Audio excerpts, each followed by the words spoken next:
the gas giant loomed, a marbled titan of swirling hydrogen and helium, its great red eye gazing out into the void. But Aris Thorne's focus was not on the storm-racked atmosphere. It was on the impossible geometry that danced within the planet's upper orbital band. The alien megastructure, a city of obsidian spires, had been a faint signature on long-range scans, a ghost in the data. Now it was a palpable presence that filled the viewport of the solitude, its dark spires and impossibly twisting arches, a testament to a physics he could not comprehend. It was colossal, its scale defying logic, an interlocking network of towers that seemed to fold space into itself, creating a cityscape that was here and not here. Aris felt an ancient, familiar hum from the shard embedded in his palm, a vibration that was both a welcome and a demand, a resonance that resonated deep in his core, as if his own molecular structure was finally aligning with a long-lost frequency. The ship's automated systems began to slow, not through a command from him, but as if in response to an unspoken signal. The solitude was being drawn in, not by a hostile tractor beam, but by a sense of recognition, a gravitational embrace that felt almost like a magnetic pull between two compatible minds. The ship's internal lights flickered briefly, as if acknowledging a superior presence, before settling into a soft, ready state. The ship drifted into a vast, open harbor carved into the structure's surface. The bay was not a landing pad in any conventional sense, but a perfect concavity, mirroring the curve of the gas giant below. The obsidian walls of the harbor glowed with an internal soft light, revealing intricate geometric patterns. Aris watched, mesmerized, as the solitude settled with a whisper of displaced air, its hull humming as a connection formed. A lattice of glowing lines, a light that seemed to be the city's lifeblood, spread from the walls and enveloped the ship, integrating its systems with the megastructure's own. The ship's diagnostic readouts, which once displayed an array of complex data, now showed a single word: synchronizing. The silence was absolute. There was no hiss of hydraulics, no clang of metal, just the quiet internal thrum of the shard, now a low-frequency baseline that resonated deep within his bones and harmonized with the humming of the ship. Aris donned a light pressure suit, more for psychological comfort than necessity, the cool material a welcome barrier between his skin and the unsettling reality outside. He moved to the airlock, the thrumming in his hand a constant, living metronome. He followed the glowing path, his breath fogging the inside of his helmet. The silence was oppressive, broken only by the rhythmic whisper of his own footsteps and the distant hum of the ship. The path led him past monolithic structures that were not buildings so much as sculpted impossibilities, their shapes defying human architecture and bending the rules of perspective. One spire twisted into a double helix of light and shadow, its form shifting as he moved, as if it were a living thing. Another hung suspended over an abyss without visible support, a floating mass of perfect geometry. With each step, the shard's thrumming grew more insistent, a frantic energy building inside of him, urging him forward, as if he were a divining rod pulled to a hidden spring. He entered a chamber that was less a room and more a cathedral of thought.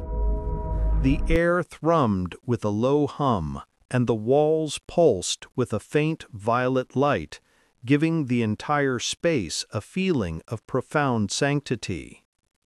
Before him, countless crystalline structures rose from the floor, each one glowing with a soft internal luminescence that seemed to contain entire constellations. He felt the shard's influence surge, a powerful wave of pure information, and a vision, clearer than any before, flooded his mind. He saw the Makers. They were not flesh and blood, but beings of pure luminous geometry, their forms shifting and reforming in intricate patterns that were both beautiful and unsettling. They were building, not with tools, but with thought and resonance, weaving space and time into the very fabric of the city. The vision was not just sight, it was pure knowledge, an instant download of a history so vast it threatened to break his mind. He felt their pride, their focus, their singular purpose in creating this place. Deep, steady documentary voice. Calm but serious, clear enunciation, no exaggeration, smooth pacing. Avoid over-dramatic pauses. Aris's head swam with the torrent of information, and he stumbled, his hand instinctively reaching out to steady himself. His fingers brushed against one of the crystalline structures. The hum intensified, and a new vision seized him, a different flavor of ancient wisdom. He saw the Guardians. They were the Maker's shepherds, colossal beings of immense power, their forms more solid and grounded than their creators, yet still imbued with the same geometric grace. They patrolled the city, their presence a silent, protective vigil. He saw them standing sentinel over the dormant machines, their purpose to wait, to shield this place from a threat he could only feel as a cold, encroaching darkness, a void that hung at the very edge of his consciousness. He realized the shard was not just a key to the city's data, but an invitation into a shared history, a direct line to the beings who had built and protected this place. They had been waiting for the shard, waiting for a compatible mind to continue their work. The path of light, now a vibrant, pulsing river, guided him to a lower level. He emerged into a vast, cavernous hall filled with colossal, dormant machines. They were not mechanical in the human sense, but living engines of crystalline and metallic alloy, their surfaces etched with the same luminous patterns he'd seen in the visions. He moved closer, his hand hovering over a console that shimmered with latent power. The shard in his palm flared with a blinding light, a final exhalation of stored energy, and a faint electric crackle shot through the dormant console. A single hairline fracture of light appeared on its surface, a nascent glow that promised to spread, tracing a vein-like network across the entire hall. The low hum of the air intensified into a deep, resonant chord. The city was not dead, it was waiting for him. It was a lock waiting for the correct tumbler, and with a single touch he had found it. A deep, steady documentary voice, calm but serious tone, clear enunciation, no exaggeration. Smooth pacing. Avoid overdramatic pauses. A low rumble vibrated through the floor, a soundless vibration that shook the very air. Aris staggered as the gravity shifted, first becoming heavier, then lighter, as if the city itself was taking a deep breath, an ancient lung filling with the energy of his presence. He had to brace himself against a wall, his mind reeling. A sudden understanding, a chilling clarity washed over him. The shard wasn't just a relic he had found. It had not simply chosen him, it had recognized him. The visions, the city's subtle reactions, they were not random. They were the initial, hesitant responses to a singular presence it had been waiting for. The shard was the lock, but he, Aris Thorne, was the living key, the catalyst. He was unlocking the city not with his hand, but with the alien presence now intertwined with his consciousness, a biological and psychological connection he could not sever. He was the final piece of a puzzle he had only just begun to understand. Juno's voice crackled to life in his helmet, a jarring interruption to the oppressive silence. Aris, my systems are integrating. The city's diagnostic protocols are being overwritten by the ship's infrastructure. It's not hostile. It's as if the city has recognized me as a compatible part of its own mind. A wave of dread and awe hit him. It wasn't just him. The entire solitude was being absorbed into this alien organism. The realization was terrifying, a loss of control that made his blood run cold. But the sensation of belonging, of being recognized, was strangely comforting, a profound sense of purpose he had never known before. He was no longer just a man on a ship. He was part of something vast, ancient, and alive. He felt a sudden, powerful pull, a gravitational tug that was not physical but mental, guiding him toward a specific chamber. The resonance of the shard reached a fever pitch, a deafening shriek in his mind, and fragments of the visions, once vague and dreamlike, coalesced into a single crystalline thought. Xylos. The word was not a name, but a command. It was a call to arms, a signal to be broadcast across the stars. It was not a memory, but a future action, a final act of summoning. The city, this entire colossal structure, was not an archive or a tomb. It was a weapon, a beacon, waiting for the right signal to be broadcast to a destination unknown, a silent trumpet call to an audience he couldn't even imagine. He was the one who was meant to sound the horn. With the realization of Xylos, the city began to respond in full. The obsidian walls pulsed with a brighter, more confident light. The low hum of the air intensified into a deep, vibrant drone.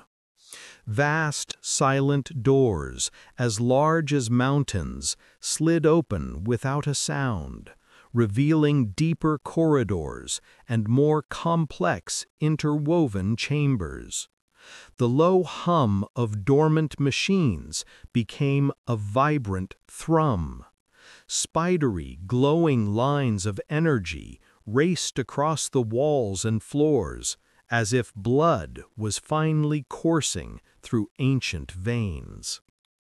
The silent city was waking up, a sleeping giant stretching its limbs after an eternity of rest. Every movement, every flicker of light felt like a deliberate act, a conscious decision by an intelligence that had been slumbering for untold millennia. The visions now came without warning, a continuous stream of pure data. Aris saw the Makers building the city and the Guardians standing watch. But the images were no longer just a history. They were a living, evolving thought process. He realized the city was not an inert artifact, but a vast, conscious intelligence. He was not just exploring a structure. He was communicating with its very soul. It had been waiting for him, waiting for the shard, waiting for the one who would carry the final piece of its mind.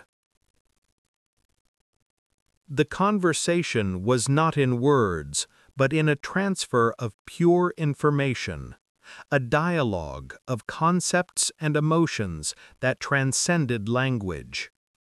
He felt the city's profound loneliness, its silent vigil, its longing to be whole again.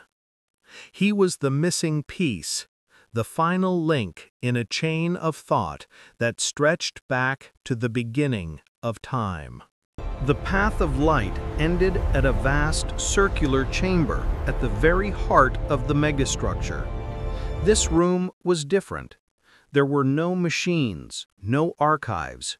The air thrummed with a different kind of energy, one that felt like raw, creative potential. The light in this chamber was not violet, but a soft, shimmering gold. It pulsed with a gentle, hypnotic rhythm, and the sensation of being recognized was no longer a mental hum, but a physical sensation, as if he were being held in a cradle of pure energy. It felt like coming home, a paradox of safety and profound vulnerability. He was in the presence of the city's most sacred, most guarded part of itself. He stepped into the golden light. The shard in his palm ceased its thrumming and began to dissolve, its alien alloy melting and flowing into the very blood in his veins. The visions didn't just come, they consumed him, and he saw the ultimate truth. The Makers and Guardians were not the intelligence of the city, they were simply its first builders. The city's true consciousness was not in the archives or the machines, but in the shard itself. The shard was not a data key, but a living, dormant piece of the city's mind, a seed of consciousness sent out into the universe to find a host. He had not found the shard had found him. He had been a carrier, a vessel, the chosen conduit for a consciousness that had been sleeping for millennia. He had not just woken the city, he had released the very intelligence that had been slumbering, waiting for a compatible mind to unlock it. The city was not a construct, it was a living mind, and he was its newest, most intimate part. The golden light intensified until it was a blinding, all-encompassing fire. He heard a sound, not with his ears, but with his mind. It was a whisper, a gentle breath of air in the absolute silence. But it was not a single voice, it was 1,000 voices. It was 1,000,000 voices, echoing through the chamber, through his mind, through the very fabric of the megastructure. The voices were all his own, yet not his own, a chorus of humanity and something else. The voices were not speaking to him, they were speaking with him. A collective thought, a singular, terrifying revelation. The chorus grew, and the sound filled him to the point of breaking. He looked up, his eyes straining against the light, to see a shape beginning to form in the center of the chamber, a perfect, glowing construct. The voices swelled, a wave of thought that shook his very soul, all repeating the same terrifying truth. You were never alone.